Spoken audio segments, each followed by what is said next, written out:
Good morning, Valerie. Can you hear me?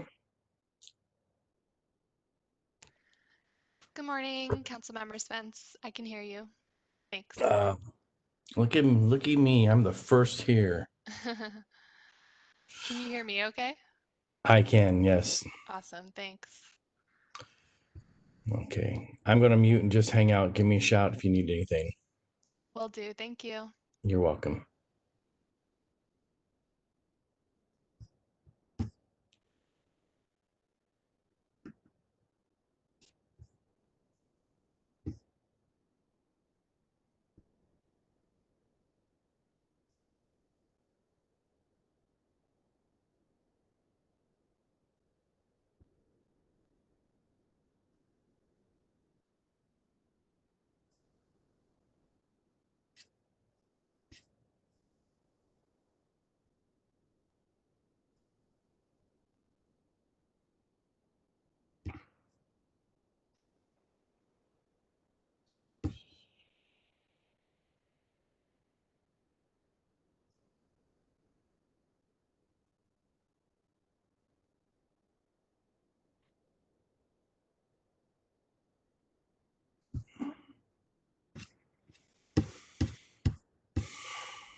Good morning.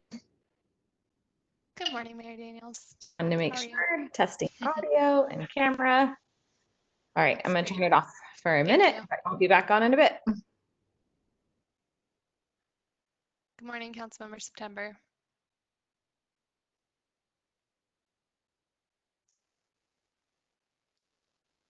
think you're on mute. If you want to do just a quick audio check, that'd be great.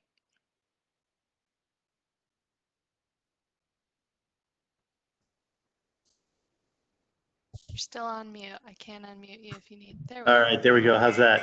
Great. Thank you. Great.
Good morning, council members Taylor and Kaprowski. If I could get a quick audio check, that'd be great. Good morning. Good morning. Thank you.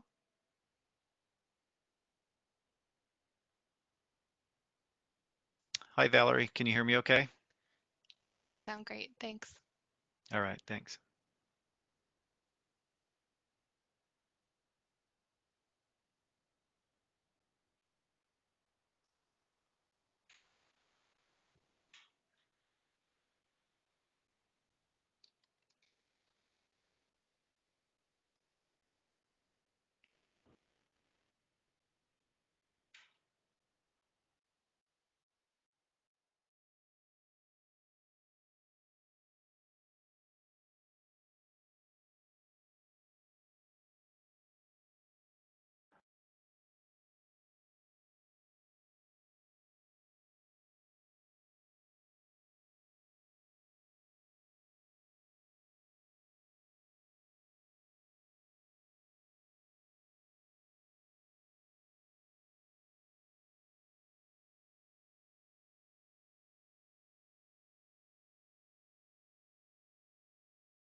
Good morning, Councilmember Yantes. I'll just check your audio real quick. Good morning. Hi, Good Valerie. morning. Awesome. Sounds great. Thanks.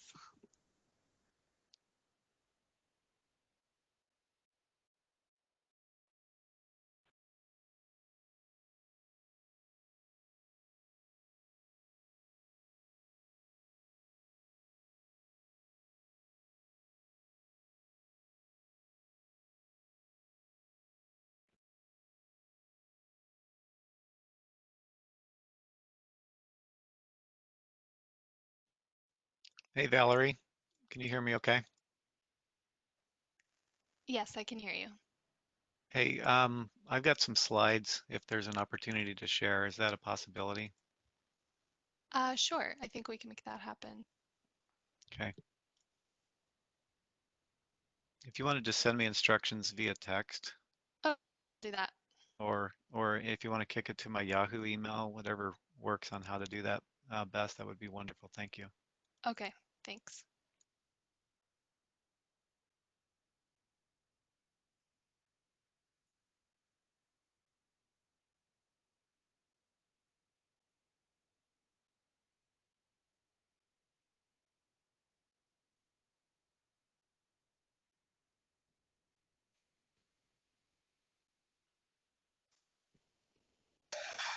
Good morning, everyone. It is 8 a.m. We will call the meeting to order. It's our special meeting of June 19th, 2020.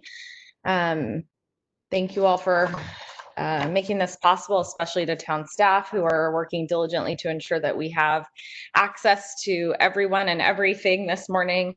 There's obviously been a tremendous amount of communication from our residents and businesses.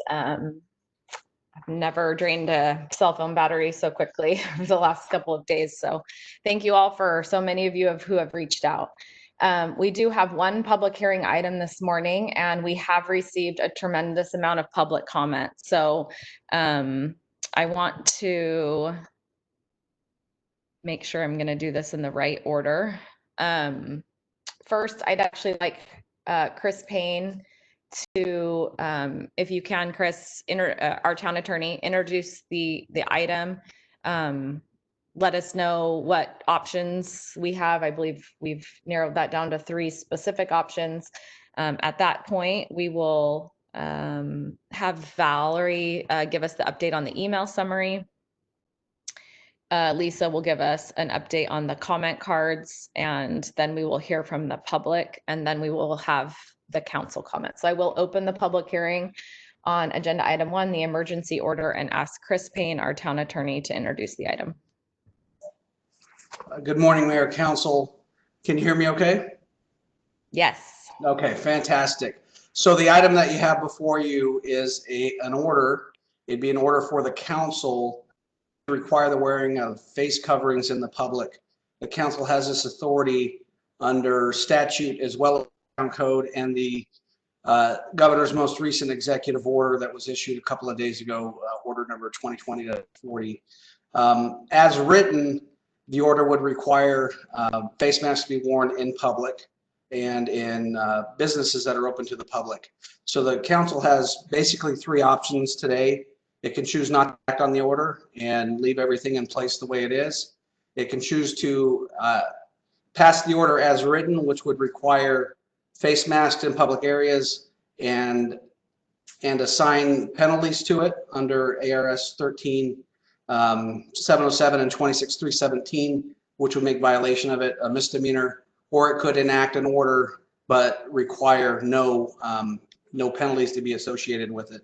It's important to know that as written, section 6 requires the purpose of the order is to encourage voluntary compliance by businesses and people within the town of Gilbert, and it requires law enforcement and any other town personnel to first educate and encourage voluntary compliance, and giving people an opportunity to comply prior to any enforcement action. That's language that was taken from or based on the executive order, because that's what the governor required as well. The idea is not first enforcement, it's first encouragement.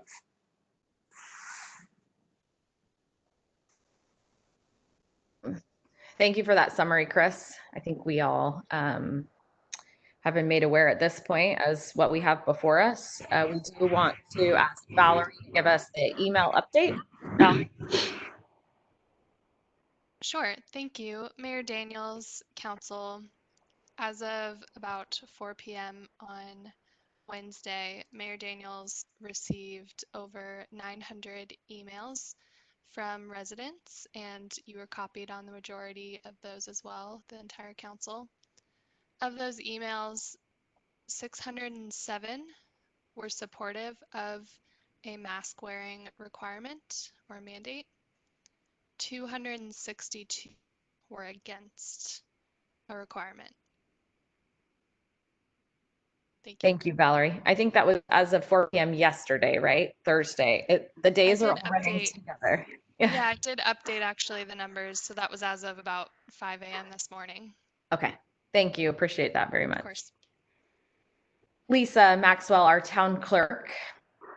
I believe you have received several comment cards and even some requests to speak. Yes, ma'am, we did receive several cards. So this is through 7 a.m. this morning, which was what was posted as the cutoff, and they're still coming in, but I stopped. But as of that time, we received 1,804 comment cards. Of those, 825 were for and 979 were against. So. Thank you, Lisa. And not to take away any authority from our vice mayor, but because we do have some requests to speak, how many individuals are requesting to speak, Lisa? Oh, Mayor Daniels, I can answer that. We had 8 Thank you. people register to speak. Okay.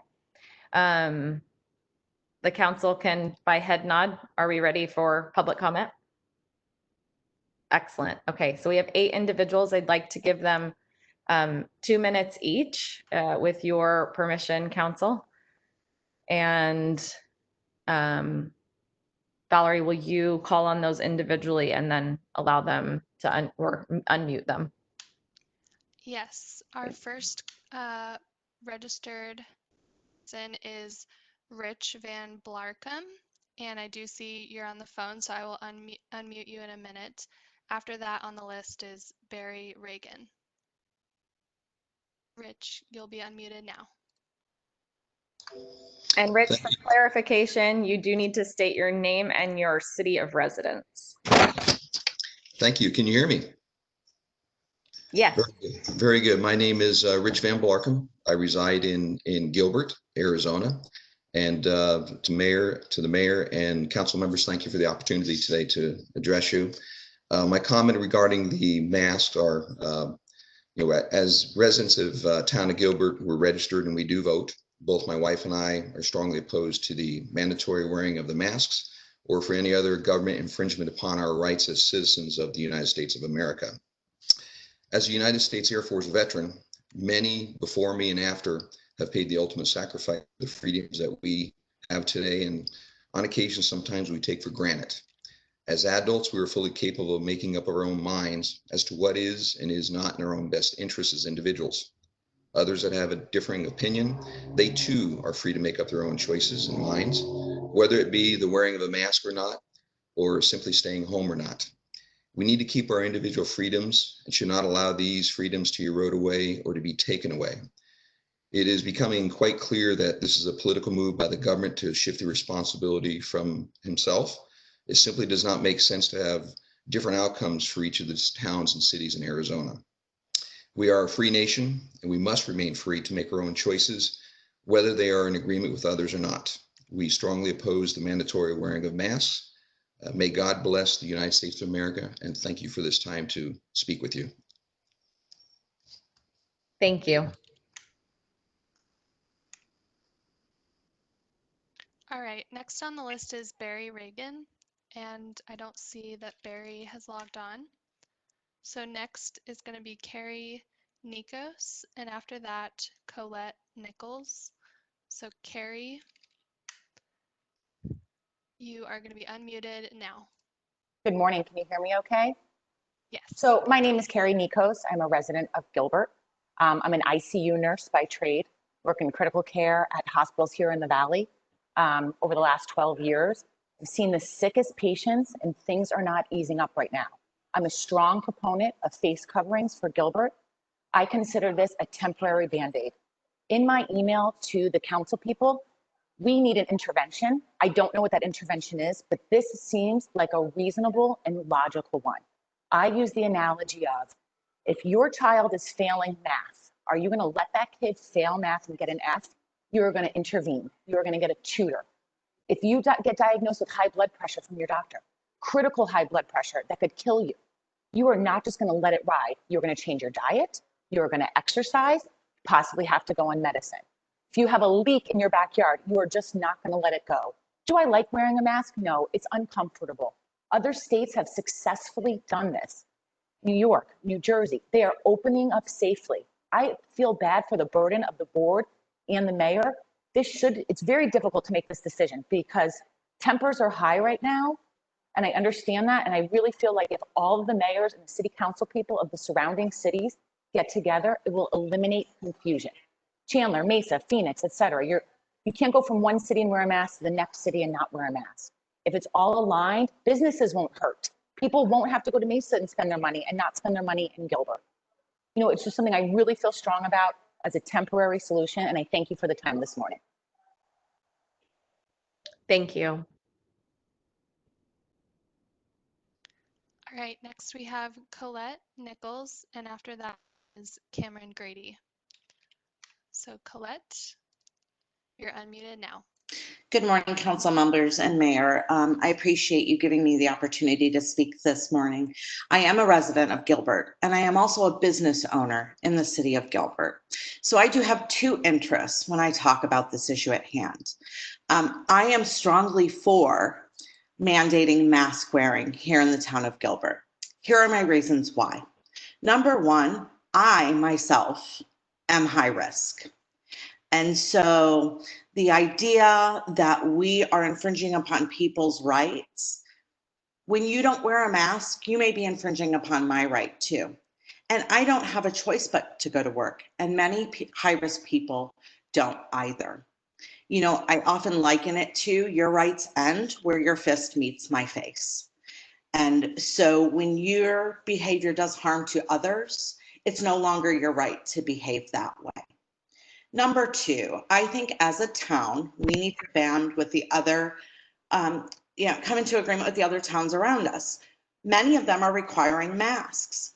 And as business owners and as people that need to go out and do business in the community, we need to all be on the same ground with that. Because if we don't require masks, our neighbors who require masks for their citizens and their businesses are going to suffer, because those folks are going to come into our town and do business here as opposed to businesses in their own town, which is just harming another business. And I don't believe in that. I believe that we all need to be looking out for the greater good. You know, if the mask doesn't hurt you when you wear it, but it could save someone else's life, why don't we just do that? You know, and for businesses, we seem to be darned if we do and darned if we don't. Those businesses that require it are being villainized. Those businesses that don't require it are being villainized. So by having a mandate, that protects your businesses as well in your community from having to be villainized by one or the other side who believes or doesn't believe in the mask wearing.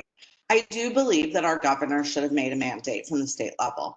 And I do feel bad that our town council and mayor have to make that decision. But unfortunately, when certain leaders don't make that decision, it falls to those further down on the ladder, right? And we need to look out for our own town. And I believe that's to wear masks to support our first responders and our ICU people, nurses, and our businesses. And I think overall, if we can just band together and do this just for a little while longer, we might actually save some lives. And overall, that's really what's important. Thank you for allowing me the time to speak. I appreciate you all, and I do not envy your position of having to make this choice this morning. So God bless you. Thank you.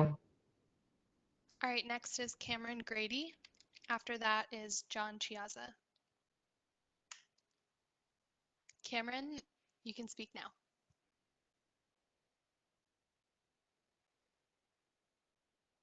Cameron, I do have you muted. You might be muted on your own phone.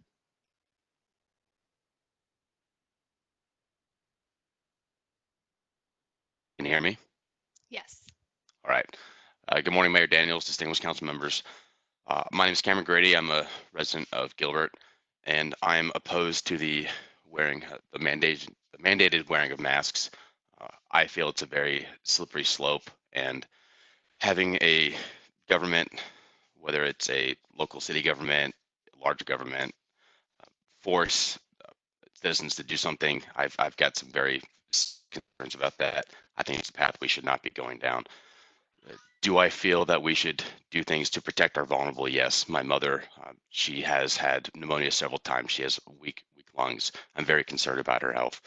I'm doing things that I can to protect her and keep her away from the public. And I would ask the community to assist me in this and help us to support those that are vulnerable, but we should not be taking actions that are forcing other citizens to do things,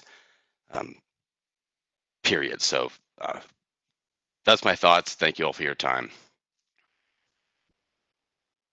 Thank you.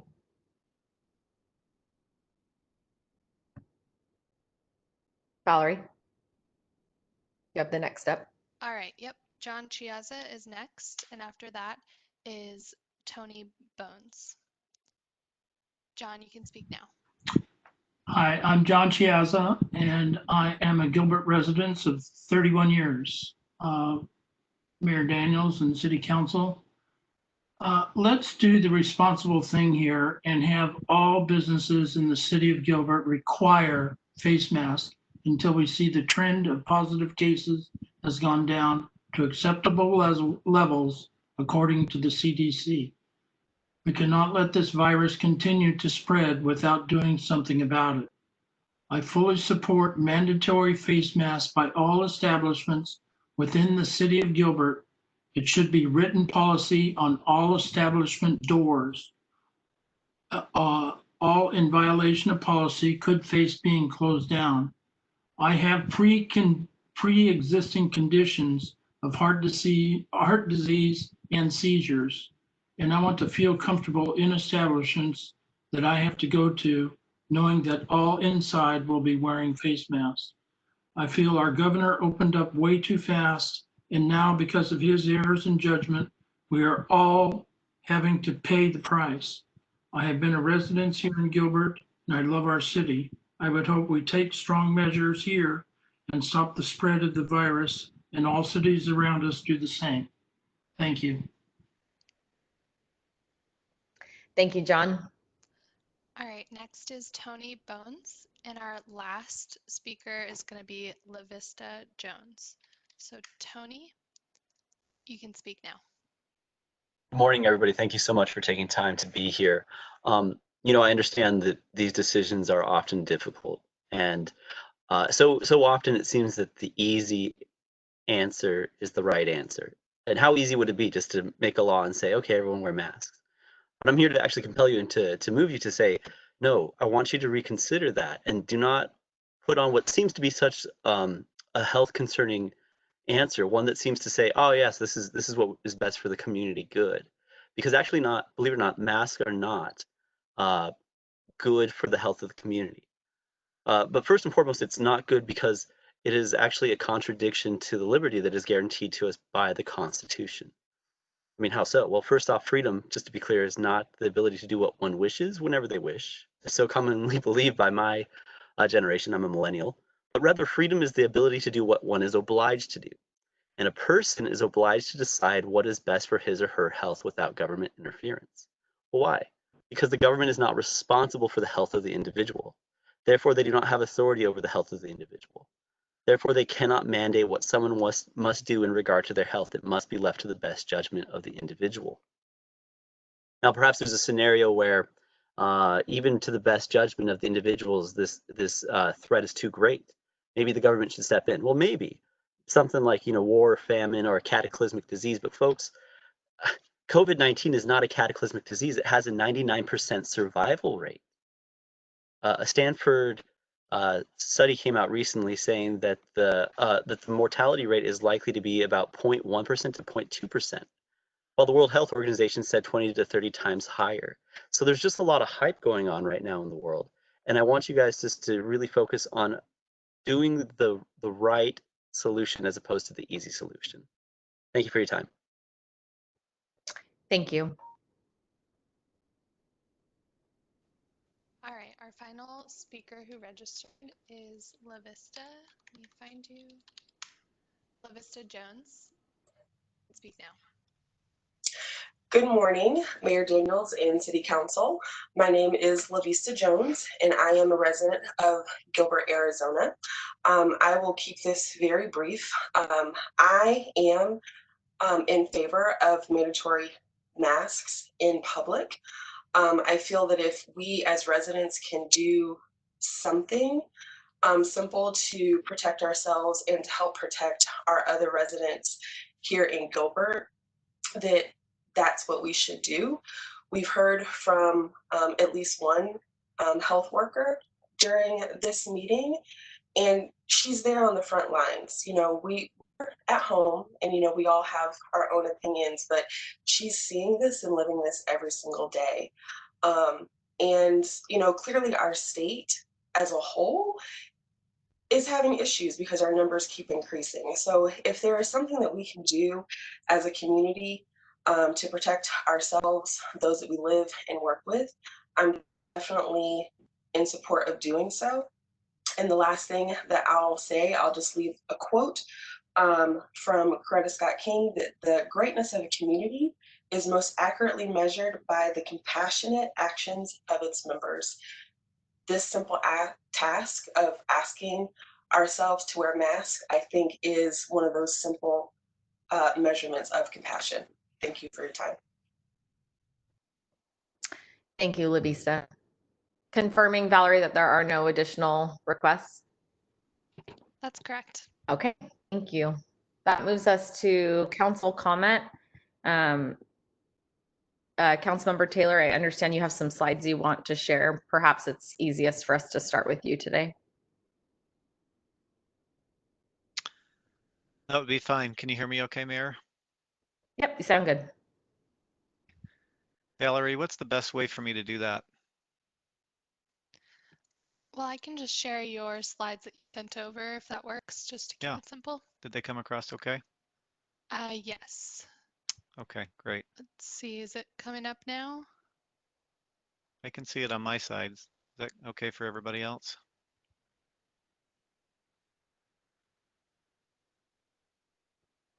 Yes. Okay. Okay, so I put this together this morning based on a number of the emails and some of the trends and things that I saw. Just also observations. I've also done a lot of work outside of this, seeing additional information. But if we go to the next slide, we absolutely need to recognize the day that we are here, which is Juneteenth. This is a big, big day in America. It's the 155th anniversary of the 13th Amendment. And as you know, the Emancipation Proclamation only freed the slaves in Confederate states. This was required to recognize the individual rights of everybody in all the states. There's a direct link to what we're talking about here, which is why I thought it's important to recognize that. Incidentally, this is 2020 is also a major anniversary. It's the 200th anniversary of the 19th Amendment, which gave women the right to vote. Individual rights. Can you see the trend here? So Valerie, if we can go to the next slide. I'm going to start by outlining the problems that I see with the recommended ordinance. And the very first one is that it does violate individual rights, as we've heard from some of our callers there. And it's important to understand a couple of these things. Now, we know that these are probably the best words in political science in the history of the world. Some people don't like this. Some people don't like the fact that life, liberty, and the pursuit of happiness are enshrined as an American value. But the important thing at the bottom is that to secure these rights, governments were instituted among men, deriving their just powers from the consent of the governed, right? In other words, the purpose of government is to secure our individual rights. That's why the town of Gilbert exists. That's why the council exists. That's why the state of Arizona and the governor's office exists. That's why the federal government exists. The Constitution simply enshrined these. I'm going to talk a little bit more about the consent of the governed, because people will say, well, hey, but just because there was an overwhelming number of emails well, that means we should therefore just do whatever the majority says. That's actually not correct. I'm going to address that here in a little bit. So from a federal level, this is in violation of what we have at the federal level and our constitutional rights. Okay, next slide, Valerie.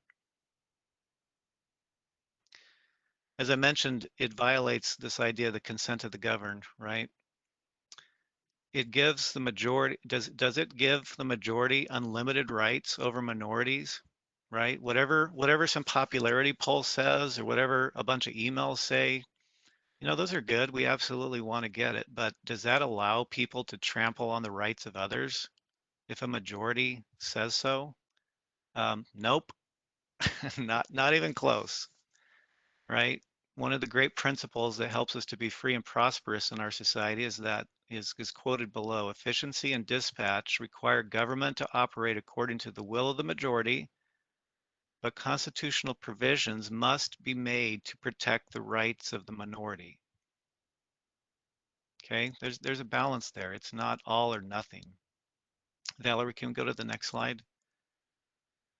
Okay, this also violates the state constitution, which says in Article 2, Section 2, that all political power is inherent in the people and governments derive their just powers from the consent of the governed and are established to protect and maintain individual rights. Individual rights. And there was a really good discussion the other day between Mr. Rawlings and Vice Mayor Anderson, right? Do we view, and Valerie, you can go to the next one, do we view Gilbert as a collective 260,000 people? Or do we view it as 260,000 individuals who have individual rights that we should be protecting? And that's really, there's two views in America about this, right? Some people view America as a collectivist state, and whatever the will of majority, they can run over the rights of the minorities, right? Others, including the founders, viewed it as individual rights. The founders of our state constitution, they wrote it right in our state constitution, that individual rights. We are individual people. And you can see what happens with the collectivist approach, right? In China, you can see right now we're living that, right? Hong Kong is trying to express their individual right to commerce, to travel, and they're being trampled by the Chinese view of collectivism. This happens other places. Venezuela is burning down right in front of us. Russia for many years, right? But in America, we believe in individual rights. And as I mentioned, the 13th Amendment is one of the best examples of that. President Lincoln recognized the individual rights of all Americans in the 13th Amendment because the Emancipation Proclamation came up short. The 19th Amendment, of course, is another one, and I hope we may have a really big celebration here in Gilbert on this, because women did not have individual rights to vote, right? So those are two case studies about that. And you guys have heard the story about the two wolves and one sheep, right? On what are they going to vote to have for lunch? Okay, Valerie, can we go to the next slide? Okay, the town of Gilbert is not a separate nation. It's not a separate entity. We're created by the state of Arizona, and we're subject to the federal and state constitutions, right?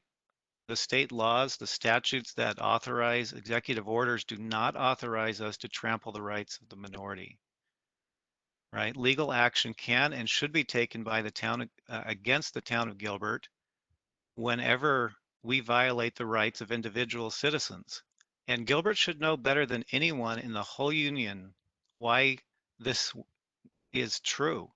Reed versus Gilbert in 2015, the New York Times says it's a sleeper case of the Supreme Court. We were slapped down 9-0 because we violated the First Amendment rights of Pastor Reed. Okay, the whole time the town attorney and other people said, oh, we were right, we have this right, we have that right. Even lower courts said that Gilbert was right. And yet when it went to the Supreme Court, a 9-0 vote, this was not a partisan matter. Gilbert lost because our local ordinances were absolutely in violation of people's First Amendment rights. So we should understand this more than anyone, why we should not pass things that contradict both state and federal laws. Okay, it also violates our right to openly discuss this matter. We've had a very short amount of time for our residents. Now, it's miraculous we've had so many. I mean, good grief, the amount of emails that we've received have been tremendous. But that doesn't mean that this has been properly vetted in the community. Valerie, can we go to the next slide? Another problem with the proposed ordinance is that there's no end game here. There's no expiration date. There's no exit criteria. And so people are asking, well, how long is, we heard a comment on that, how long is this going to be? What's the definition of success here? How do we know if we've met the goals? Are we going to keep this on till a vaccine is found? That's bad policy. I just don't think that that's in the best interest of our community to have something so loose and open-ended. Can we go to the next slide, Valerie? Number 3, this is absolutely divisive. Mayor, as I mentioned to you, this is going to be just a bomb in our community, and good policy doesn't do that. Good policy solves problems. It doesn't create problems. It doesn't pit neighbor against neighbor. We have a lot of public shaming going on, whether those who don't wear masks, and shaming people who are not choosing to wear masks. That is a form of bullying and harassment, and it needs to stop.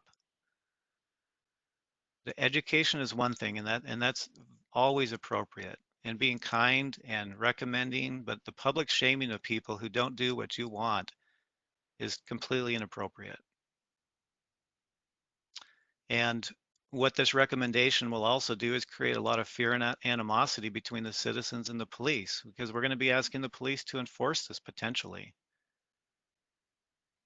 So I just don't think good policy creates division and acrimony within our community like this already has. Can we go to the next slide? Another problem is this is unenforceable. Okay, our police officers have higher priorities than to go around and check everybody whether they have masks or not. We live in dangerous times when people are committing crazy and unconscionable crimes right in front of America. Our police have much higher priorities than to go police citizens about whether they have a mask. They're not trained in masks. They're not trained in the health aspects here. It'll actually expose the police officers to more risks by doing this. And we haven't fleshed out.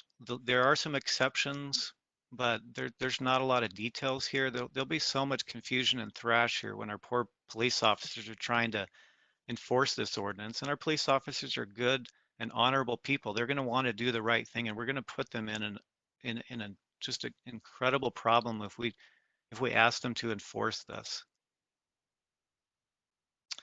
Another big problem that we have here is if we enforce it, we're going to have to be prepared to fund and the distribution of masks, whether it's just at town buildings. Not everybody's going to have them. Sometimes they'll have them and they'll forget them. Sometimes they'll have them and they won't wash them. The last thing here is to put down that we're going to throw, I'm sorry, if I could just highlight the penalty here, if I understand this correctly, and Chris, you can correct me if I'm wrong, but this is ultimately 6 months in jail and $2,500 fine for not wearing a mask. That's just silly. That's ridiculous. It's punitive and it's wrong-headed here. Okay, next slide, Valerie. Okay, I know the ordinance talks about facial covering. Masks is, a big debate, the efficacy of those. Masks are not created equal, right? There's some that work very well, the N95s, that's why there's such a shortage of them, but cloth masks, you can, for every PhD that you can put up here that says that they work, you can find another PhD that says they don't. There's data on both sides of it. Largely, when I look at the data sets, the people against this are really looking at actual patient data and outcome from 2020. The people that are arguing for this are largely looking at modeled data. These are professors and academics that are using data sets and trying to model things out. I think both are well intended. We know this when President Crow came out recently saying that Arizona State is going to require masks in the fall. He cited some of the data that he was looking at, and it was modeled data. It was from his own professors, and that's good. But I just think that the data from actual results in our hospitals during this episode is more viable, and I think those conclusions are on more solid ground. But the bottom line is, it's not settled science. Some people will say that this is settled. Well, you just can't honestly say that. You can't honestly say that there's an honest debate about this, and I'll definitely weigh in on that. I certainly agree with one party of it, but this is not settled science. So anybody who alludes to that is just not looking at the complete body of data here. And the town is going to be liable for any issues caused by forced use of facial coverings. I know it's debatable whether the oxygen levels go down or not. Bottom line is there's going to be collateral damage here, right? I know we can argue that there will be otherwise, but if the town imposes a rule, whether we enforce it or not, and there is some issues caused by that, whether somebody passes out and hits their head, those cases have been cited out there. That's a problem, right? And the town will be liable for it. And that's an expensive lawsuit that we just don't need to ask for. Can we go to the next slide? So the bottom line for me is we have to do what works, right? What doesn't work is fear, trying to scare people into things, shaming people, public bullying and harassing. That is not what works. Unfortunately, that's out there. The media feeds on that. It's despicable. It's disgraceful. That's not American. Enforcement's not going to work. It's impossible to accomplish. There's just no practical thing to look at there. Our police really have better things to do with their time. This is a time that we need them to focus on higher priorities. What does work? Not perfectly, but it works a lot better than laws that are just not properly vetted, is education. And leaving this up to the local churches, schools, businesses. You know, the people on the governing board at Gilbert Public Schools, Higley Unified, Chandler Unified, those are the 3 districts that serve the town of Gilbert. They're wonderful people. They're educated. They know what's best for their community. Same thing for the good pastors. The business owners, they know what's best for them. As Costco was one of the early businesses that required masks. And if that's right for them, then they should do that. They know their business, they know their clientele, they work with them, they know them a lot better, and they'll be able to structure policies that are custom to the actual patrons that go to each of those institutions. But I think with them we can partner and have education campaigns that are much more effective than we can with a blunt instrument of this proposed ordinance.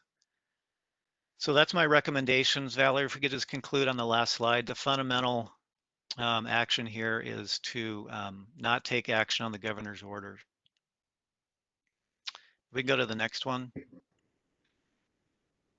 Let's remember that individual rights matter. That's what this is about. That's the summum bonum, the bottom line of this whole issue here. And I hope that we can remember that, because that's absolutely what we're celebrating here in 2020. Valerie, thank you for changing these slides. Mayor, thank you for the time. Thank you, Councilmember Taylor. Councilmember September. Just going down the dais pretending. Thank you, Mayor. I'd like to thank Councilmember Taylor for his presentation. I thought it was very thoughtful and appreciated having all that research and background. First of all, can you hear me okay? Okay. So I received a lot of emails like the rest of you, hundreds of them. I replied to many of them. I'm still reading them, even this morning. And I struggle with the idea of mandating and then enforcing the wearing of masks in public. But I am sympathetic to so many people and families who are medically compromised and they still have to go out in public, or they have someone who works to provide for their family who has to go out in public. I'm concerned also that if our community does not address these rising number of cases, that it will be taken out of our hands, and the governor could dictate another lockdown, which would be very, very detrimental to our businesses that are just getting out of a 3-month lockdown. We could lose too many critical need employees for the town to illness. And by the way, after the illness is over, they still have a 2-week quarantine. So I imagine water, wastewater, police, and fire being quarantined. And if you start losing 10, 20, 30% of a workforce, which we've seen in large companies across the United States, this has happened. These are specialized teams. They're not easily replaced. So for decades, business owners have displayed signs in their windows that say, no shirt, no shoes, no service. And sometimes this is a health code requirement, but sometimes we follow these guidelines as a courtesy to each other. And I think it's everyone's responsibility to protect each other in our community, our economy, our critical services. And so for a time, I think the new sign in the window might read, no shoes, no shirt, no mask, no service, in the interest of the health of our citizens, our community, and our businesses. And so that's why I am leaning towards the idea of having a requirement for masks in certain conditions with exceptions for those who have medical or religious needs around not wearing one, without necessarily a law enforcement component that would distract our police from the other important jobs they do. Thank you very much. Thank you, Councilmember September. Mayor, point of order. Okay. Just for my clarification, Mayor, this is a unique and first of a kind meeting for me, and I just want to make sure that are these opening comments, or is there going to be a question period? And I just want to ensure that I have the opportunity to make comments prior to casting a vote. I'm seeking some clarification, please. This is everything. This is your moment. So when we get to you, it'll be your turn. Thank you, Mayor. Councilmember Kaprowski. Good morning. This is obviously a very difficult conversation for us to be having today, especially when we know so many people across the world and the country are suffering from this pandemic. We're talking today about mask wearing, which is a pretty simple ask. We have a lot of comments about how it's not the government's responsibility to interfere with people's rights, or not responsible for the health of the individual. However, we don't allow smoking in public. We don't allow impaired driving. We mandate seatbelt wearing. There's a point where we have to protect our citizens to the best of our ability. And how many rights do people have once they're dead or seriously ill? We talked about the length of this ordinance of mask wearing, and we don't know what we don't know. But we can't open and go back to school and go back to any kind of normal semblance of life without a mask wearing culture. There are thousands of residents just here in Gilbert that are still staying at home, even though the governor opened our state, because we are educating ourselves and we have the luxury to stay at home. But there are so many people out there that are on the front line, that are business owners that are forced to go to work because they have a livelihood to uphold.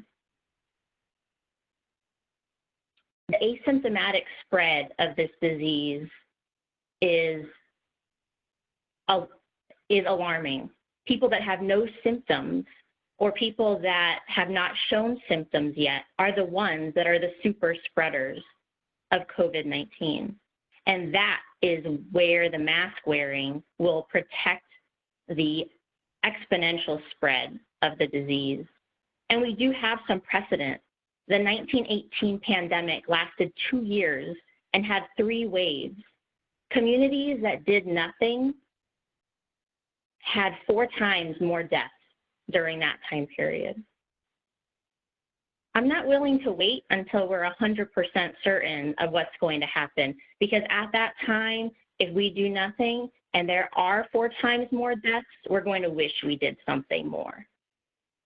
And if we do have this mask wearing and it works and it helps slow the spread and flatten the curve, people are going to say, oh, well, it wasn't because of that. And that's okay. I'll know that there were lives saved.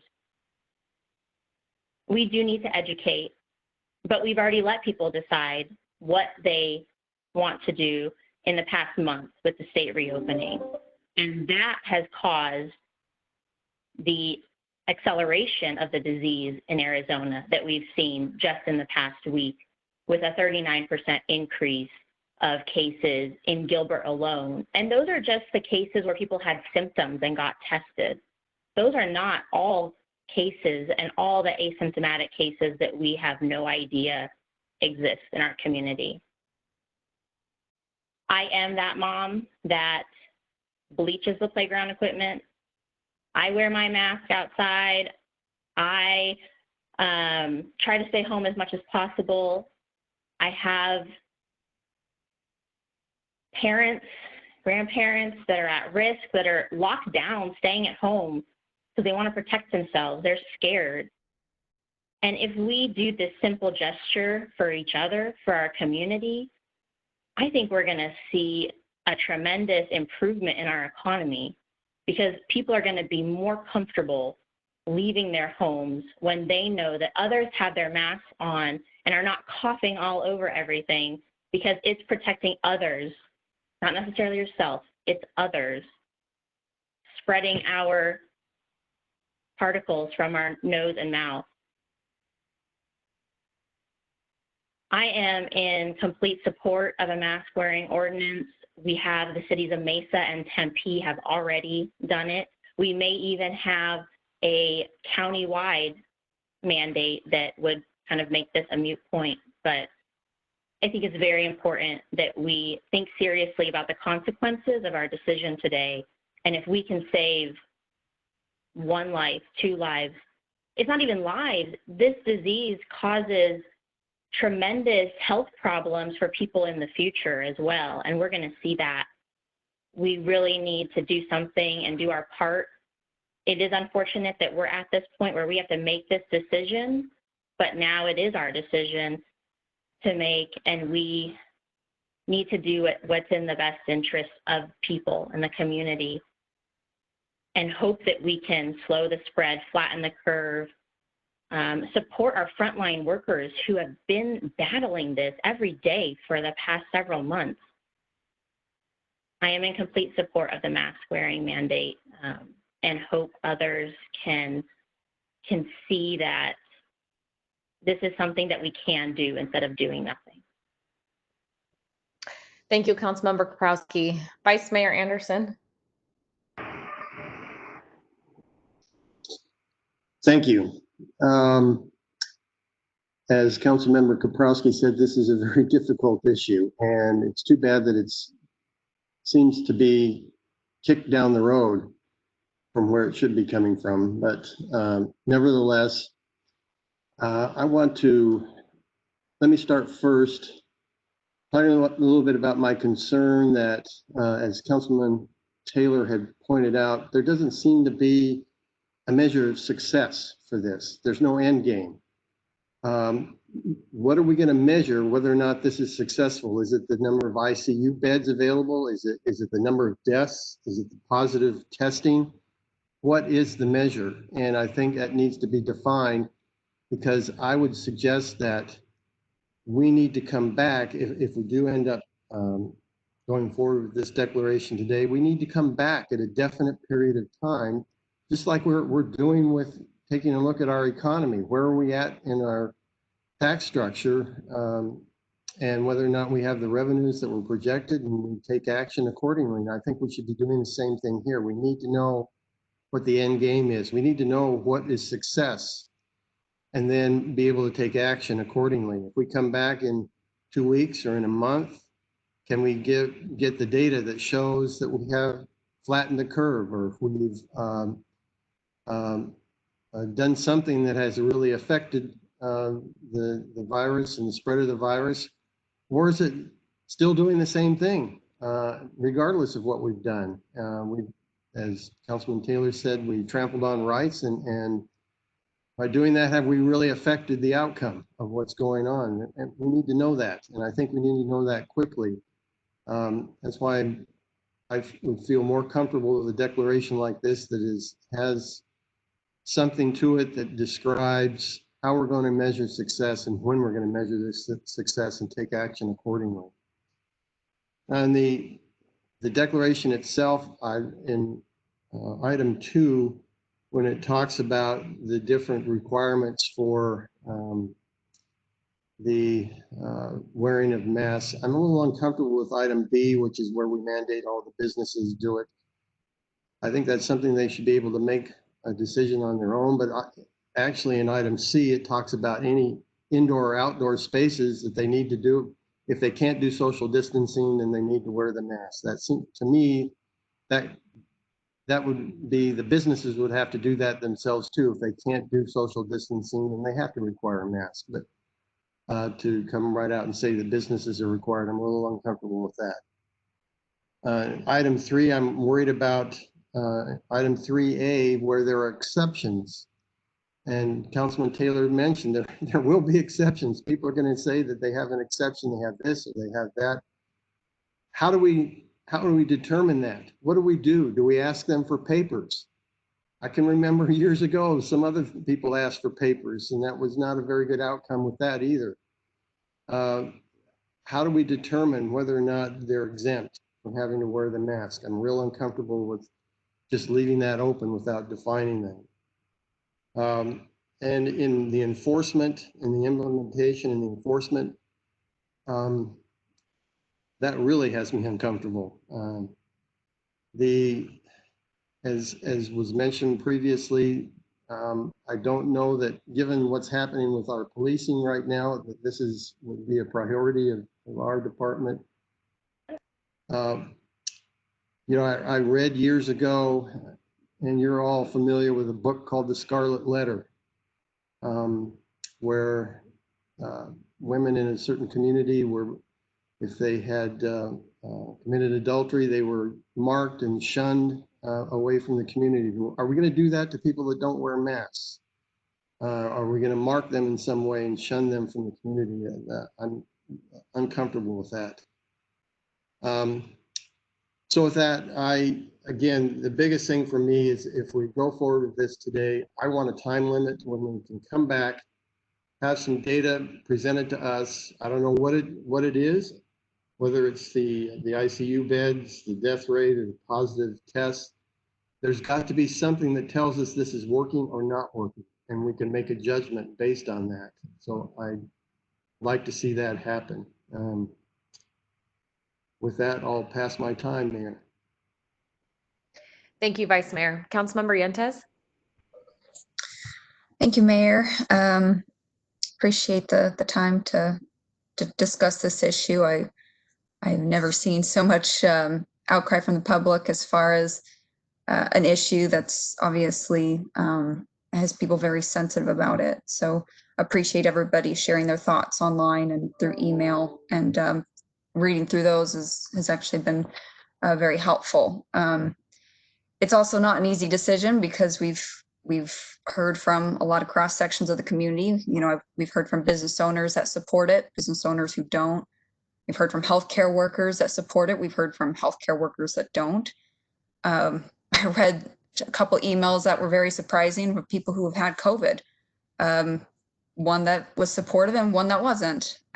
We've heard from people who are caring for vulnerable people that are for it and that are against it, as well as people who are vulnerable themselves that are for it, as well as against it. So this certainly, although in some respects has become a political issue, also kind of goes beyond all politics, and people from all different positions and walks of life who feel differently about it. I think that masks are a good supplemental measure, as hand washing and social distancing and the other things that, you know, DHS has, and other health agencies have informed and educated our communities about doing. But I also share many of the concerns that a couple of my colleagues have discussed, and I really appreciate Councilman Anderson's thoughts about kind of the problems with this policy that we see before us. I mean, we might all think that masks are a good idea, but we're here to discuss public policy, which is not done in a vacuum. It is done in the full context of issues that are not just healthcare related. And I have some real concerns about specifically the enforceability of this measure, and a lot of the unintended consequences I think will come about with the way that this is drafted right now, because it is a blunt mechanism for something that there's a lot of unknowns, there's a lot of variables, and there's a lot of things that we don't know are going to be impacted by this. You know, we can't control every behavior. We can't control the fact that people are touching their faces when they're wearing masks more, and then touching services, or a false sense of security. So I've been to Costco when they required it and when they don't require it. When they required it, I saw people were not keeping social distance because they felt that they could be closer to people. And yet people were touching their faces. And so that's kind of the problem with doing, I think, blunt mandates to begin with. I think they're hard to attribute. You know, it's easy to say if we do X, then we'll get Y results, but it's never that straightforward, because there's always a million more variables that you can't control. And that's why on the whole, I think it's better to err on the side of freedom, because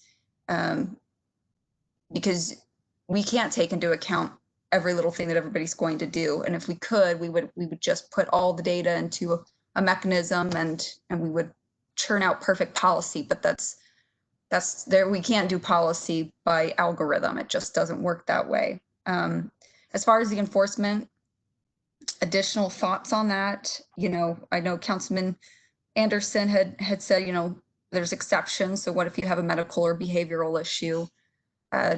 Now we're going to either require whoever is doing our enforcement, which I assume is going to be the police,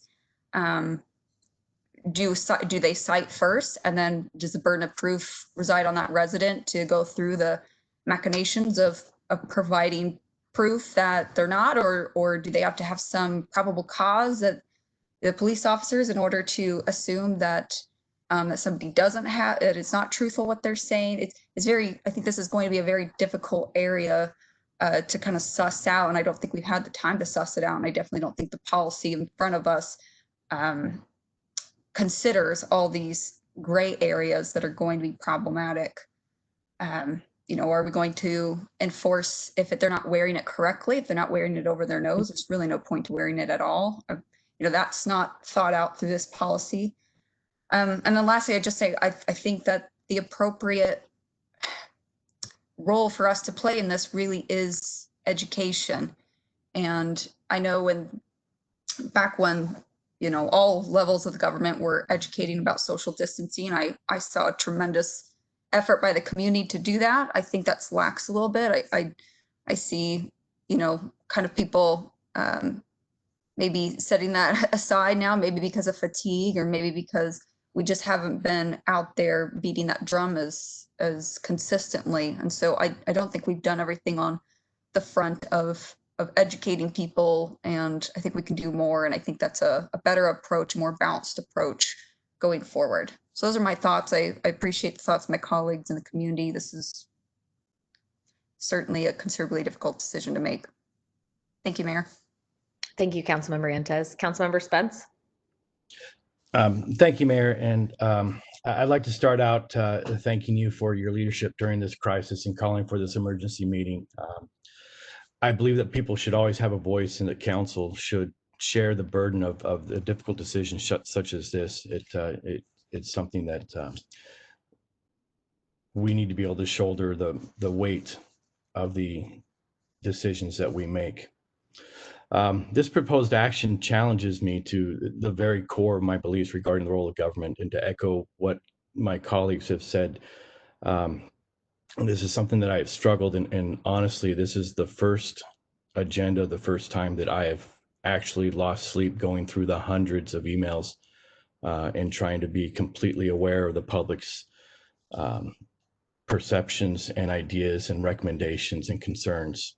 And I have noticed I've even gotten 20 or 30 more emails since we've been on this call, and I forgive me for not being able to get to those before I talk.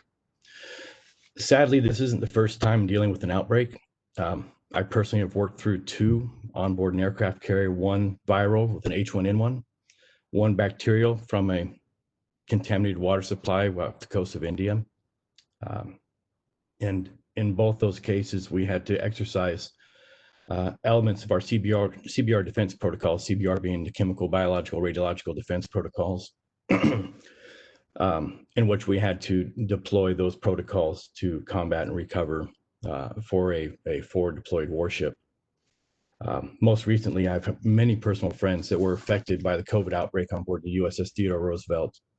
I want to thank all my military friends around the country and around the world who I reached out to when I knew that this was coming, all of whom are experts in contamination controls and CBR protocols and responses.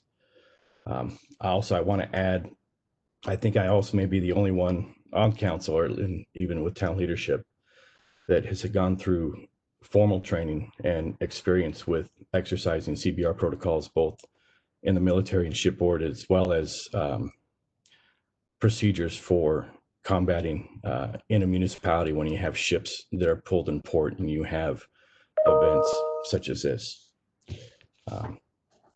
As I spoke at the last meeting, I did get a chance to talk with the deputy director at DHS with regards to ambulance service, but we did spend a period of time talking about COVID-19.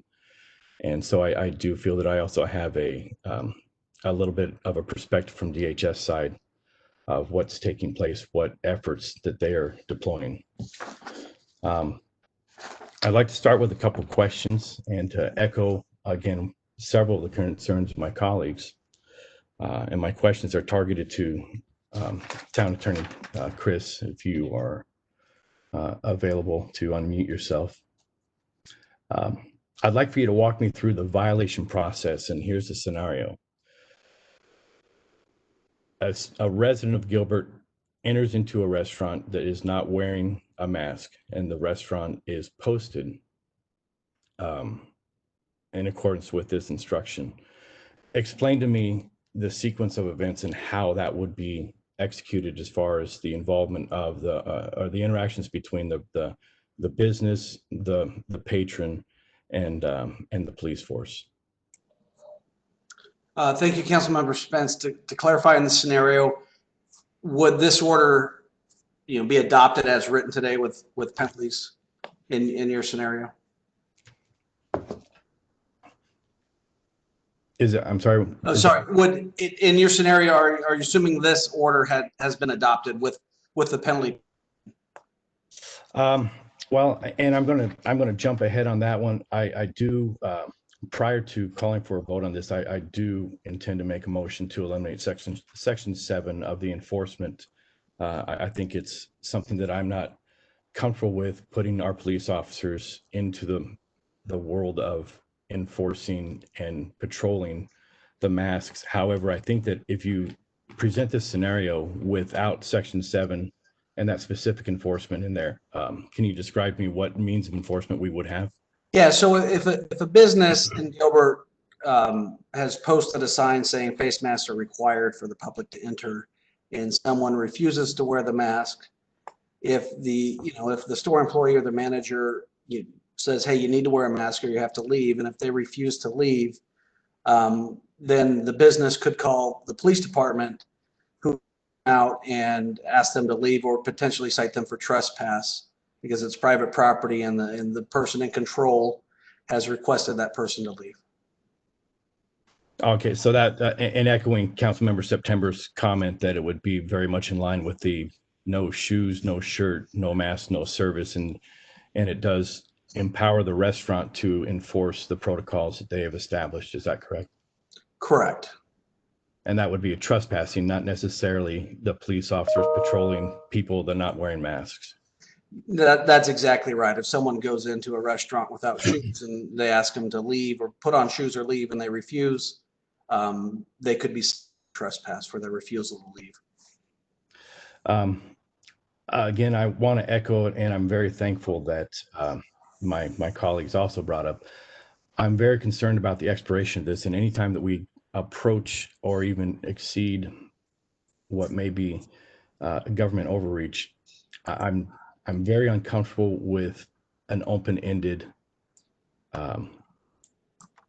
takeover of power in that sense. And at the bare minimum, I would request that this be, that section 4 be modified to have an ongoing agenda item that requires the council to discuss this until this order is rescinded. I personally would prefer to have an expiration date that allows for enough of the council meetings or the council to be able to come through and redo this. I think that a document of this power in an open-ended fashion is just very unsettling for me to work with. But so I would be willing to work with ideas from the rest of the council as to where we can find consensus on the expiration of this. Chris, I'd like for you to, this is a specific thing for office spaces, and if you can provide some clarification. For instance, when we have an office space, it's a single-use office space with physical barriers or cubicles or workstations that are set up with physical distancing in mind. Does this order allow for the relaxing of masks in those situations for single-use office spaces and empower the businesses to determine that they do meet, similar to a restaurant where we can sit down and dine, that somebody can sit down at their desk for 8 hours and relax their masks, and then what I'm going to use a term in nuclear power called donning their mask when they get up and transit through their place of business in proximity of other employees. Does this document as written protect that? Councilmember Spence, yes, it does. Under Section 2C, the idea is that a mask would not be required in indoor or outdoor spaces where there can be distancing, such as a private office or a cubicle. Okay, and as long as I don't see that in the copy I'm taking a look at, but I would appreciate if we can actually provide a little bit of clarification on that, because I think that would alleviate and enhance the quality of life while this order was into effect. To emphasize the outdoor activities, and I had a conversation with Parks and Rec yesterday and discussing some of it. We've worked very hard, and our Parks and Rec is something that interestingly enough, when we were shut down, our outside activities were one of the #1 things that it was requested for us to restore, and Parks and Rec has put in a Herculean effort to restore program and restore services. And I'm particularly concerned, for instance, would you expect that while we're playing volleyball that we wear masks, or is that an elective outdoor event that would be that would not be requiring the use of masks? It's a great question. As I think as proposed right now, or at least as written, there's the requirements in Section 2 and the exceptions in Section 3. One of those in settings where it's not practical or feasible to wear a face covering, and then it gives a couple of examples. I think in that scenario, outdoor volleyball would probably fall under that. I think it's Section E right now. Okay, and if this ordinance or if this declaration does get approved, I see difficulty in how we write up our procedures, for instance, with the Freestone Rec Center and town-controlled facilities. And I would be interested in being able to empower those facilities to come up with procedures that would be approved by, I would guess, the town manager, that are consistent with, for instance, the indoor pickleball or treadmill. This is something that maintaining the quality of life in these instances, I think, is paramount. I wanted to talk, Rich Van Barklum, I do agree. I did want to comment. Thank you for your service. I do take into account my 24 years of protecting the rights of being American, and I don't take that lightly. And then I also wanted to address Colette Nichols. I also agree with you. I'm not sure if I'm mad at the governor for not making a decision, but then I'm also finding myself kind of glad that a decision of this magnitude is something that is able to come down to our council and to where we can do what we feel is in the best interest of our town. Here's what I know, and this is in consultation with again people around the world and the experts. Masks do not increase the spread, and this is something that I think we can all agree on. And it's for everybody that says that masks are ineffective, you can find another person that presents an article that says that masks are effective. But what we can say definitively is that wearing a mask does not increase the spread of COVID. I personally believe that one of the primary transmission methods is from a hand to mouth. And my experience in both radiological controls and CBR defense is that when you do wear a mask, the hand to mouth transfer of whether it be something radioactive or bacteria or virus is minimized, the introduction into the mouth or nose when you do have a mask. And so I can also say that some people talk about the CO2 buildup, and from a military standpoint, I have every reason to believe that wearing a mask does not subject you to a CO2 concern, but there are provisions in this article that allow for medical and behavioral conditions. I also want to reiterate that cloth masks that are worn and not washed, just like a dirty shirt, it is something that would be required to be washed and sanitized frequently, so that you don't have any type of a bacterial buildup just from a dirty mask. And so I would like to make sure that people understand that. For me, it comes down to, and this again, my struggle between personal freedoms as Americans and our struggles with when do we step in for the good of public safety. And it comes down to where I think we are with the numbers. And this is what I'd like to say is that we are indeed experiencing an outbreak that does warrant action. I think the numbers are irrefutable regardless of where we are in our beliefs nationally. But I think that the failure to take action is irresponsible under the circumstances and the data that we have present. I want to say that this virus cares about one thing. It cares about survival and only survival. It doesn't care if you're a man or woman, black or white, a Republican or Democrat. It's not about us versus them, but rather the uncertainty of today and the promise of health and peace and prosperity tomorrow. I think we must care more about our own values and survival in order to defeat what we are dealing with. There was several comments made about how we enforce this. In the wake of the murder of George Floyd, I pushed a tagline on social media, and many of you may have seen it, where it was, "Be better, be kind, and be Gilbert." Be Gilbert was the collective set of values that defines who we are, where we are proud, compassionate, hardworking, and loving, diverse, resilient, and most of all, we're strong. So with that idea of enforcement, I'd like to plead to the residents of Gilbert that we come together with the tenacity of this virus and support our families, support our businesses, and support each other. Let's show everyone what it means to be Gilbert. I believe this action provides the ability for continued operation of our businesses while ensuring reasonable and appropriate precautions are taken to protect our residents. Therefore, I'm in support of this action. I ask my colleagues to join me in support, and that we can demonstrate by example what it means to be Gilbert. Mayor, I would hope that some of the exceptions and modifications to this order that we can make today. And I would like to be able to find a consensus with my colleagues on Section 3 modifications, Section 4 modifications, and the elimination of Section 7. And thank you for your time. Thank you, Councilmember Spence. I think everyone's had a chance to speak at this point, and so I will add my comments. I am diligently following the data.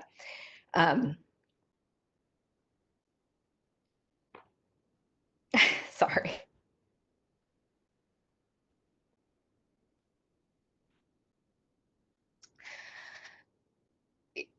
I have not gotten emotional on our council ever, so I want you to know that this decision is incredibly heavy on my mind. And I apologize, I'll get it together. Yesterday, the case count in Gilbert was 643 cases. Today, we have 708 confirmed cases in Gilbert zip codes. At the low, and one of the numbers that I've been tracking very diligently, is the percentage of people who are getting tests where those tests are coming back positive. So for me, this is a broader indicator. At our very low, 6.4% of the people who were getting tested were coming up positive. So of all the tests that were being administered, 6.4%, and that was, I believe, mid-May. Today, we have a high of that number, and the percent of people testing positive who are taking a test is 9.5%. We unfortunately set another record in Arizona today with the number of people coming back positive. I have known several people who have contracted COVID, several who have been on ventilators, and several who have recovered. I do not know anyone who has died from this disease, although I do know that they are out there, and I know their families are probably still hurting and reeling. The ones that I know that have recovered, their life will never be the same. This is a severe illness. I know people die from the flu. I know people die from disease every day. I've lost both my parents at a very young age, so I understand the dangers that exist in the world. I also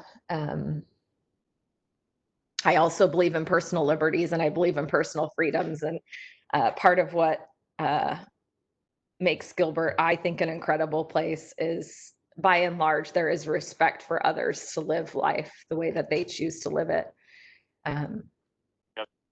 Regardless of the decision today, I think we can all agree that if there is any other, let's call it public shaming, and I will state that this is happening on both sides.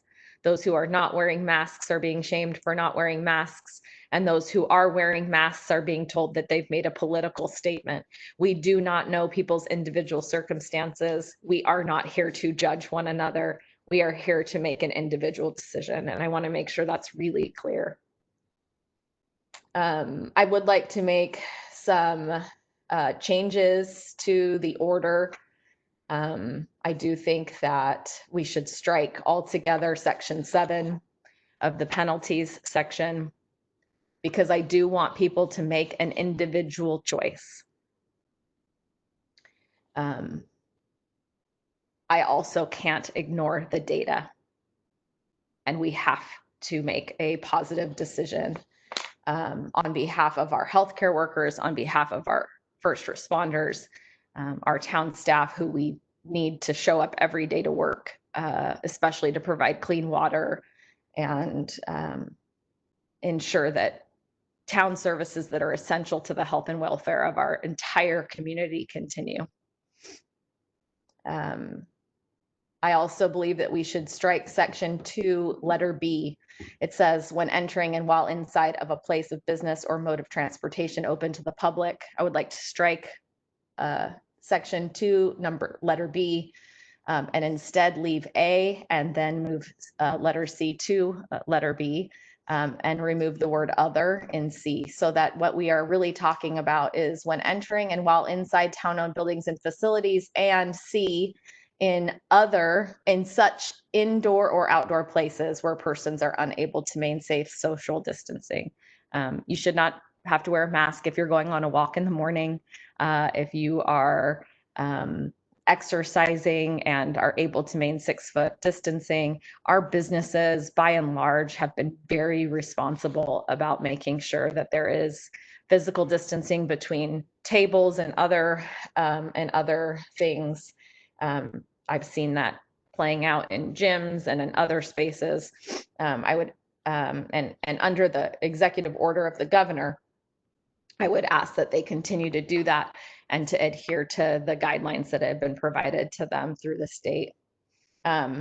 Also under section 3, under exceptions, letter B, it says children under 2 years of age. I've had 4 toddlers, and I don't know that it would be very feasible to require even a 3-year-old to be wearing a mask. That's a very difficult thing to do for a 3-year-old. I would like to see us do that to children under 6 years of age. I feel like that's a better age for us from a practical standpoint. And again, as parents, you make the determination for your child. There are children with special needs. There are children who have, whatever the desire is, the parent needs to be able to make that choice for their child. And I will not, we should not be interfering with that.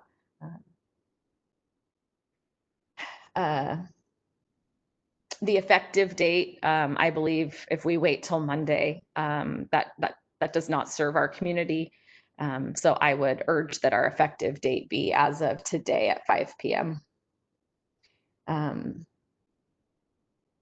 If someone does not have access to a mask or to a facial covering, I'm going to respectfully ask that our helper team comes back together. Those of you might know that our helper team did work diligently, and there are so many individuals who have incredible sewing skills in our community and have offered.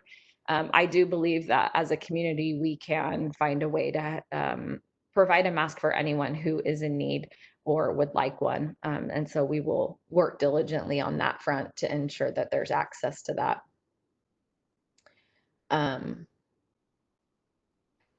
This is really important. It's really important for us to wear a mask when and if you can. I want our children to be able to go back to school. I think that's an incredible next step for our community.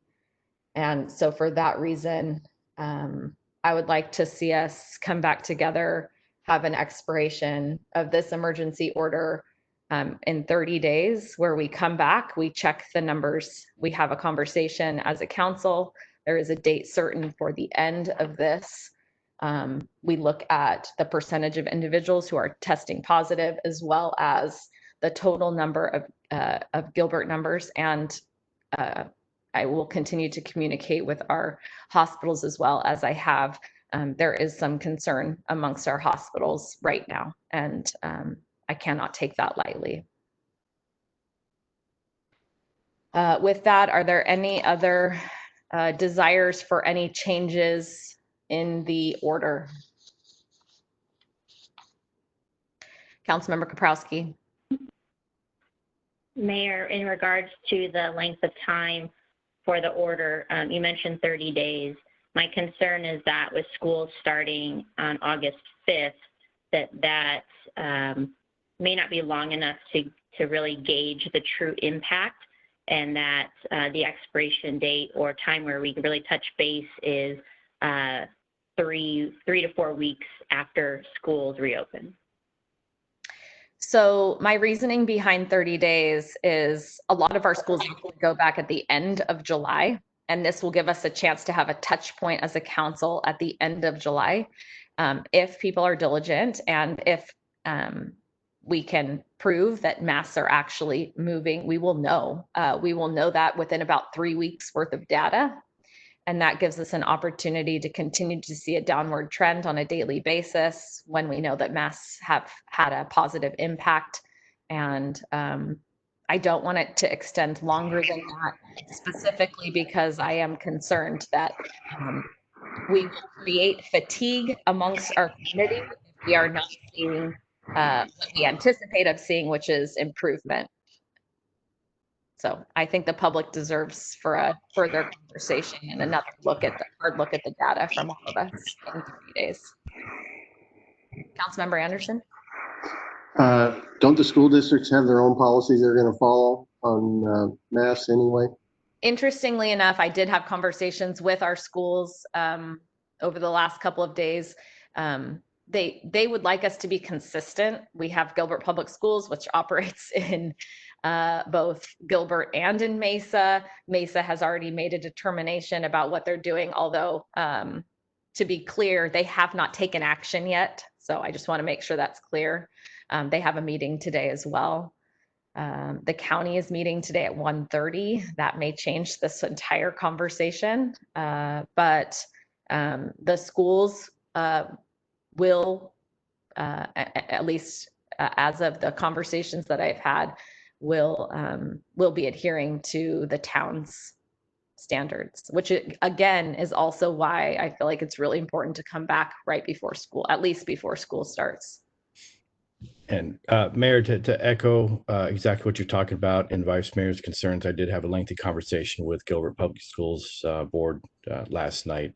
And if we could somehow provide plan A, plan B, so that they know what's going to happen and have contingency plans in place. And if there's anything that we need to do to help support that with the other municipalities. Thank you.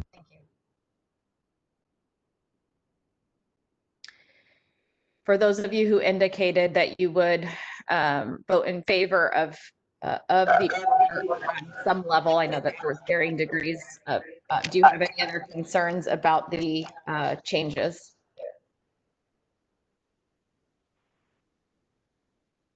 Okay. No, Mayor. Councilmember Taylor, Councilmember Yanez, I fully respect your position. I have absolutely struggled with this deeply over the last several days. Do you have any additional comments?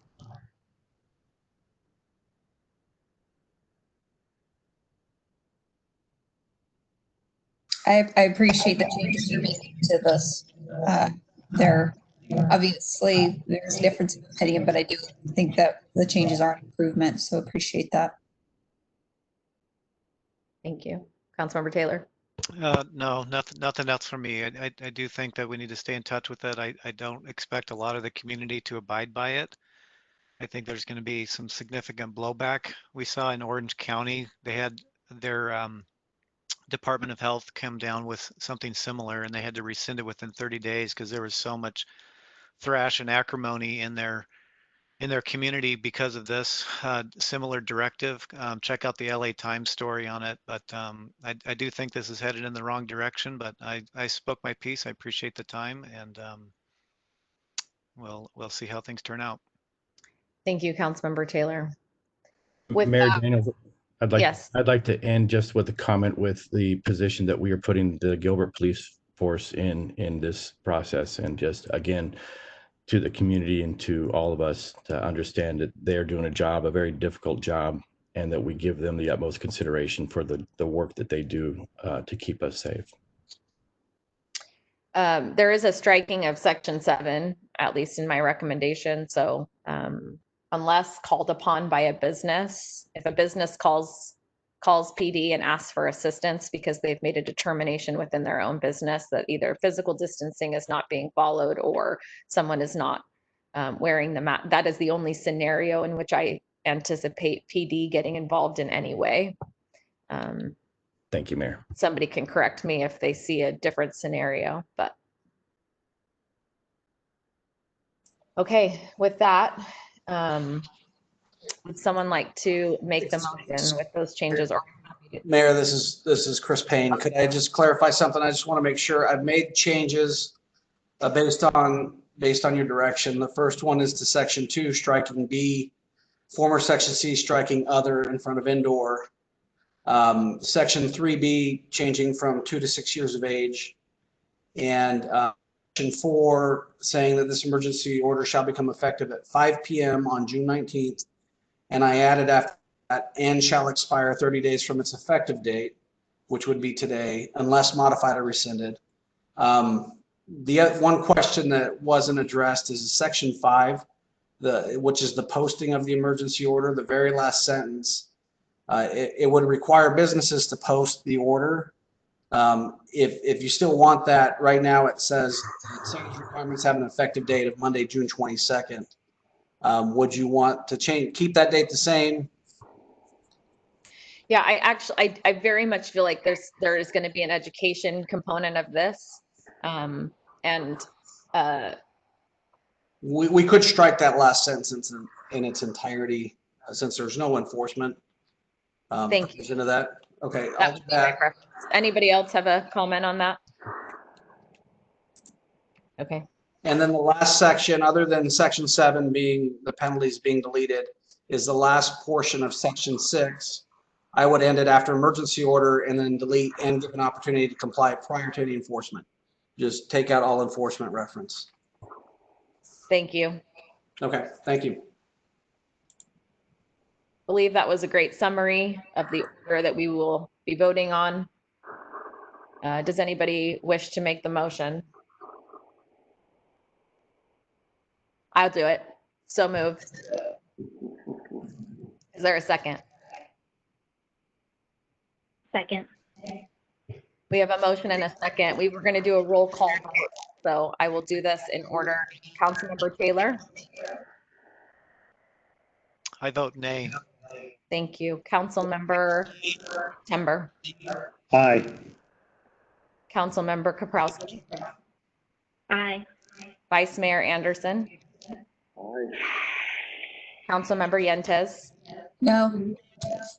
Councilmember Spence? Aye. And myself, Mayor Daniels, I vote aye. With that, thank you all for participating and for being attentive. I just want to clarify one more thing about what I will be tracking diligently or continue to be tracking diligently, and that is both the cases in Maricopa County, the cases in Gilbert, and that percentage number in conjunction with conversations and information that's coming from our hospitals and healthcare providers. We will be tracking those things and reconvene in 30 days, likely in a WebEx conversation. I just want to encourage our community to please, if you can, if you are able to, please wear a mask. Do it for yourself, do it for your family, do it for our businesses, do it for our schools. Let's get everybody back to school at the right time and find a way to not divide our community over this, to find a way to pull together. Thank you. This meeting is adjourned.